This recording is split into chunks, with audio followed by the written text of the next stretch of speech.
Hi guys, welcome back. Today is all about pie. Just in time for Thanksgiving and the holidays, I'm bringing you 4 different pies, each with only 3 ingredients. Each one is easier than the next. I'm going to start with an apple pie. This is actually an apple caramel pie. It is so beautiful and delicious. Nobody would be able to guess that you did shortcuts here.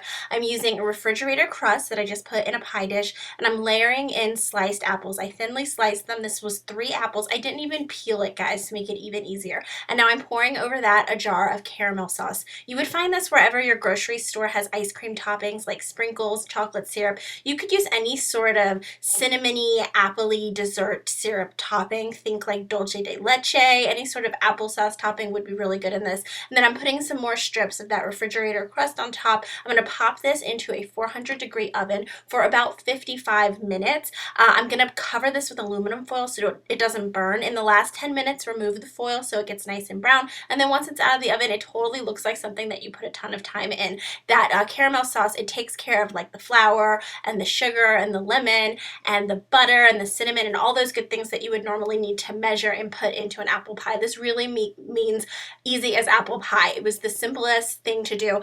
I mean, I think of any fruit pie I've ever done, this was the easiest, hands down. And if you tasted it, you would not be able to tell that you had done shortcuts. It makes a really nice towering pie. Put a little whipped cream on it. Look how pretty it is. Does this look like something that you cheated to make? I think your friends would totally be impressed with this. Next, I'm going to do a cranberry pie. I've got a bag of cranberries here that I'm boiling in a little bit of water, and then I'm adding about a cup of sugar. Don't overthink it. This doesn't have to be exact, but you want sugar and cranberries and boil them, and this goes for about half an hour. You want to get a nice high heat, and you know it's done when the cranberries are super soft and they've kind of burst open just a little bit. I'm going to put this in a bowl and let it chill, and then I baked another one of those refrigerator crusts in the oven for about 30 minutes until it was nice and brown, and then I'm just pouring my cranberry sauce right in, and then I'm going to spread that out, put this in the fridge and let it chill completely so it gets nice and firm and solid, and then it's ready to go. This would be a really good thing to do and serve with the Thanksgiving meal. Don't even save it for dessert. Serve it as an alternative to cranberry sauce. I came up with this idea because my family doesn't actually really like cranberry sauce, so this is a way to get that cranberry taste that's so traditional. You know, we want it on the table, but not everybody eats the sauce. You could serve this with a little whipped cream, makes it extra delicious and super, super pretty. Think of this kind of like a tart, right? Really, really easy. Next, I'm going to do some pumpkin hand pies. These came out so cute and adorable and super simple. I'm doing about a cup of heavy whipping cream in my stand mixer, and for like a minute, 2 minutes, and then you've got beautiful whipped cream. It's about 2 cups of whipped cream. It makes a ton. And then I'm putting an entire can of pumpkin pie filling. This is not pumpkin puree. There's totally a difference between the two. If you're making a traditional pumpkin pie, the directions say to get pumpkin puree, but this is the pumpkin pie filling. It's right next to the pumpkin puree on the grocery store aisle. So I'm just mixing those together, and then that's the whole filling. This by itself is delicious, guys. If you do nothing else, make this whipped cream, pumpkin pie whipped cream. It's delicious. And then I've got some puff pastry here that I just cut into squares. It comes in rectangles, so it's easy to just break them off into squares.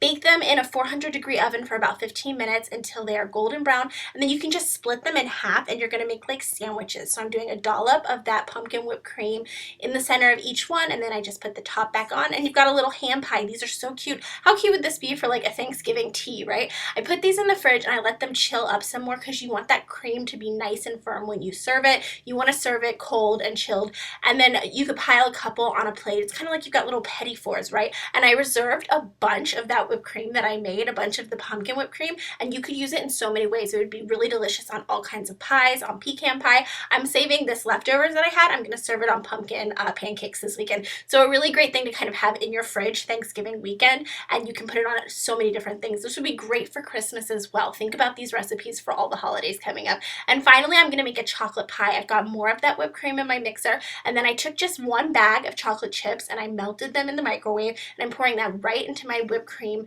These weren't special chocolate chips, they were just regular milk chocolate, but you do want milk chocolate. I think if you had dark chocolate, you wouldn't get the sweetness there. This is the only sugar we're adding, right? So you definitely want it sweet. And then I'm going to mix it up together, let it combine, and then you get this really delicious chocolate whipped cream. This would be another great great whipped cream to have in your fridge. A lot of different alternatives that you could do here. Basically, take whipped cream, add stuff to it, and it's totally delicious. And then we're gonna put this in a pre-made graham cracker crust. There's not even any baking in this recipe, guys. And I'm gonna pour it in and it's ready to go. Spread it out, and you wanna chill that up again. You want this nice and firm when you get ready to serve it. This would also be great with one of those like Oreo crusts that they serve in the grocery store if you wanted like double chocolate flavor here. This pie came out fantastic, guys. It tasted so good. I think people would totally be fooled. They would absolutely think that you spent more time on this than you did. This is something that I know I'm gonna be making again and again and again. And you could decorate the top here. You could do like some chocolate shavings with the chocolate bar. You could add like some chocolate syrup. It'd be really pretty, but it totally doesn't need anything else. I think each 4 of these were knockouts and they were so easy. Last year I did a 2-ingredient Thanksgiving. I cooked an entire Thanksgiving meal with all items that only used 2 ingredients. That's kind of how I came up with this idea, to kind of extend on that. I will link the 2-ingredient Thanksgiving below if you guys want to check it out. Let me know in the comments which one of these pies was your favorite. I think my favorite was the chocolate pie, but it is hard for me to pick. But I want to hear what you guys are thinking. If you're going to try this, give this video a thumbs up so I know you liked it. I know to do more easy recipes. And if you haven't already, hit that red subscribe button so you don't miss any of my future videos. I have a ton of easy weekly holiday videos coming up. I will see you guys next time. Bye.